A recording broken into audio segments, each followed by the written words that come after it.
আমরা দুই ভাইয়ের নামে সব সম্পত্তি লিখে দেন, নাইলে আজকে আপনার সিটটা মেরালাম। কিরে তুই হঠাৎ করে বিদেশ থেকে আয়া পড়লি না জানায়া? কিরে তুই আইলি কে? ভাইয়া তুমি এটা কি কইলা? তুই বিদেশের মানুষ, বিদেশ থাক। যা সম্পত্তি আছিল আমার বাবা আঙ্গ দুই ভাইয়ের নামে লিখে দিছে। তুই জাগা ভাই। কি আমার সম্পত্তির ভাগ নাই? কারণ তুই বিদেশের মানুষ, বিদেশ জায়গা যা সম্পত্তি আছে বাপে আমার দুই ভাইয়ের নামে লিখে দিছে। তোর এই দেশে আর কোনো কাম কাজ নেই। বাবা এটা কি সত্যি কথা? হ্যাঁ বাবা, হ্যাঁ যা কইছে তাই সত্যি। বাবা তুই জাগা।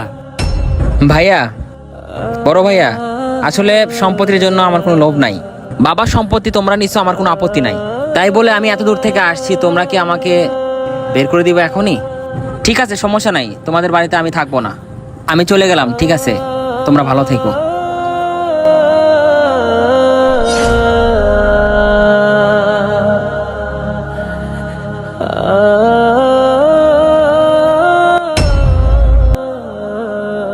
কি ব্যাপার, আপনি চলে আসছেন এখানে?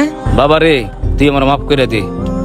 তুই আসার আগেই তোর দোনো ভাইয়ে যা সম্পত্তি আছে আমার সব লেখকে নিয়ে গেছে গা। আমি বুঝতে পারছি, আমি আগে থেকে জানি ওরা দুই ভাই ক্রিমিনাল, আমার এই সম্পত্তি দিব না। বাবা রে, তোর কথা বলছিলাম, এরা শোনে নাই। তৈলে ঘটনা শোন। আমরা দুই ভাইয়ের নামে সব সম্পত্তি লিখে দেন, নাইলে আজকে আপনার সিটটা মেরালাম। তোরা তো দুই ভাই না, তোরা তো তিন ভাই। এরা বঞ্চিত কর্ম কিনলে গিয়া আবার কথা কন, আঙ্গ দুই ভাইয়ের যা সম্পত্তি আছে সব লিখে দিতে, না হলে মারা বমু। এ মার ইচ্ছা, তোর দোনো ভাইয়ের সম্পত্তি যা আছে সব লেখকে দিব। ঠিক আছে, বাচ্চা গেলি।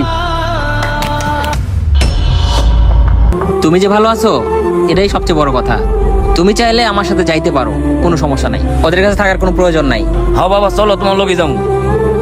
আমাদের সমাজে এরকম ভাই আছে যারা নিজেদের স্বার্থটাই বেশি দেখে।